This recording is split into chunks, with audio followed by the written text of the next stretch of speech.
Wayanad വൈത്തിരിയിൽ school ബസ്സിൽ വെച്ച് സഹപാഠിയുടെ മർദ്ദനമേറ്റ് 5ാം class വിദ്യാർത്ഥിയുടെ കൈയൊടിഞ്ഞു. സംഭവത്തിൽ പോലീസ് അന്വേഷണം ഫലപ്രദമല്ലെന്നാരോപിച്ച് ബന്ധുക്കൾ രംഗത്തു വന്നു. വിദ്യാർത്ഥി വൈത്തിരി താലൂക്ക് ആശുപത്രിയിൽ ചികിത്സയിലാണ്.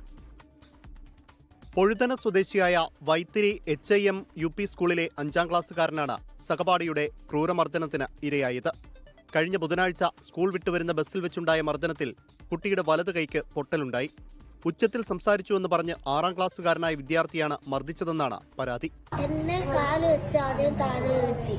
എന്നിട്ട് നീ എന്തിനാടോ ഉറക്കനെ സംസാരിക്കുന്നേന്ന് പറഞ്ഞിട്ട് എന്നെ തല്ലി. നല്ല ഫാസ്റ്റില് കുറേ വട്ടം കുത്തി. അപ്പൊ ഇവിടെ വേദനയായി. അപ്പൊ ഇവിടെ ഒക്കെ കുത്തി, വിരലിലൊക്കെ കുത്തുണ്ട്. ബസ്സിലെ CCTV ദൃശ്യം പുറത്തുവിടാനോ കൃത്യമായ അന്വേഷണം നടത്താനോ പോലീസ് തയ്യാറായില്ലെന്നാണ് പരാതി. സ്കൂൾ മാനേജ്മെന്റുമായി ചേർന്ന് പോലീസ് സംഭവം ഒതുക്കി തീർക്കാൻ ശ്രമിക്കുന്നുവെന്നാണ് ഗോത്രവിഭാഗത്തിൽ ഉൾപ്പെടുന്ന കുടുംബം പറയുന്നത്. ബസ്സിൽ വെച്ച് കുട്ടികളിൽ നിന്ന് നിരന്തരം മർദ്ദനമേൽക്കാറുണ്ടെന്ന് 5ാം ക്ലാസ്സുകാരൻ പറയുന്നു. പരാതി പറയുമ്പോൾ വേണമെങ്കിൽ സ്കൂൾ മാറിപ്പൊയ്ക്കോളൂ എന്നതാണ് അധ്യാപകരുടെ നിലപാടെന്നും ആക്ഷേപമുണ്ട്. ഈ സാഹചര്യത്തിൽ ബാലാവകാശ കമ്മീഷനെ സമീപിക്കാനുള്ള ഒരുക്കത്തിലാണ് കുടുംബം. 24 വയനാട്.